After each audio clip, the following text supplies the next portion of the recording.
Ok, bom, a visão que eu vou dar aqui é a visão da ciência, né, em relação a isso, né? Quer dizer, eu já adiantei para vocês que a ciência parte do pressuposto que a gente só vai poder falar da existência real, dessas coisas que vão além de nós, quando a gente conhecer um pouco mais de nós. Isso não quer dizer que a ciência desacredita, tem que ficar bem claro isso.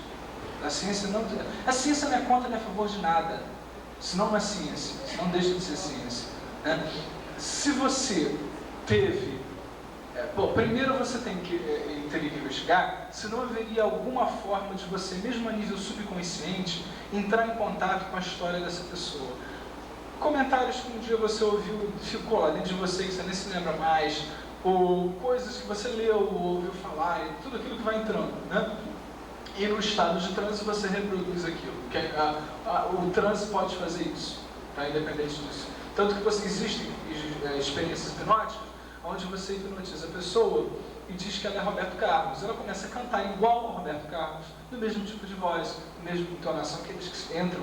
E o Roberto Carlos está vivo, ele não é um espírito desencarnado. E a pessoa faz igualzinho mesmo, né? Então, quer dizer, a gente teria que investigar primeiro se não há uma hipótese daquilo ter entrado. Se não houve, ou seja, você realmente não ouviu nada, não viu nada, não teve nenhuma informação concreta sobre ele, nada de nenhuma possível fonte, a gente começa a desconfiar de uma percepção extrasensorial. Ou seja, de que você entrou em contato com o subconsciente das pessoas da família e trouxe aquelas experiências para você, porque elas significaram alguma coisa para você, né? E uma terceira possibilidade é a possibilidade do espírito estar lá mesmo, né, fazendo aquilo, né? Só que acontece que é uma possibilidade que não pode ainda ser testada à luz da ciência, que as pessoas desesperadamente estão tentando romper essa barreira, esse impasse que existe. É uma hipótese de trabalho, mas que ainda não pode ser testada a nível da ciência, porque existem outras hipóteses que ainda têm um peso muito mais forte, né? Então, quer dizer, há uma possibilidade de ser isso mesmo, tá? Agora, a ciência, porque tem seus métodos próprios, ela é um pouco mais cautelosa antes de fazer as afirmações, tá? A experiência que se vem tendo sempre em viagens, lugares que a gente nunca entrou, em geral em templos religiosos ou casas antigas, que a gente vai abrir a porta, sabe exatamente da toalha que tem na mesa, De detalhes mínimos. detalhes pequenos. Porque uma coisa, por exemplo, eu vou entrar numa igreja católica, eu acho que eu sei tudo que tem numa igreja católica. Outra coisa é eu saber de detalhes que não são necessariamente da igreja. Se eu vou num centro, no terreiro de candomblé, eu sei tudo que eu não vou até lá dentro, né? Agora, detalhes mínimos, aí sim, uma pode caixinha ser. De música, uma Caixinha de música que ela está falando, pode haver no lugar. Uma bailarina rodando, entendeu? Aí pode ser que seja um fenômeno paranormal, ou seja, uma capacidade da mente de estar antevendo alguma coisa antes dessa coisa acontecer. André, eu concordo com você plenamente nisso. Tudo é questão realmente de mente, vou te dizer por quê. Veja bem, a ciência não diz que tudo é mente. A ciência diz que o que a gente pouco sabe é sobre a mente, né? Não existe nenhum preconceito na ciência contra a possibilidade da existência de alguma coisa além da mente. Apenas você tem cuidado. Mas eu vou dizer por quê. Uma pessoa da minha família, tá, que não era espírita, mas que dizia receber São Francisco.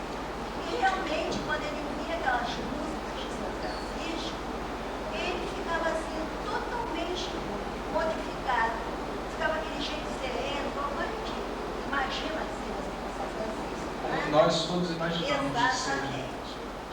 E se você tivesse sentindo qualquer tipo de dor, qualquer coisa que você sentisse, ele te curava na mesma hora.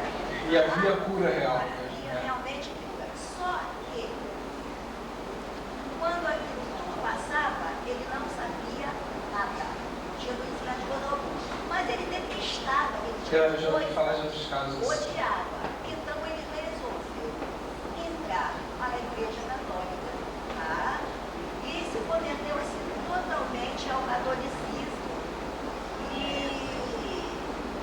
nunca mais esse fenômeno. A gente poderia dizer até que de uma interpretação junguiana, que São Francisco de Assis desperta um arquétipo do inconsciente coletivo.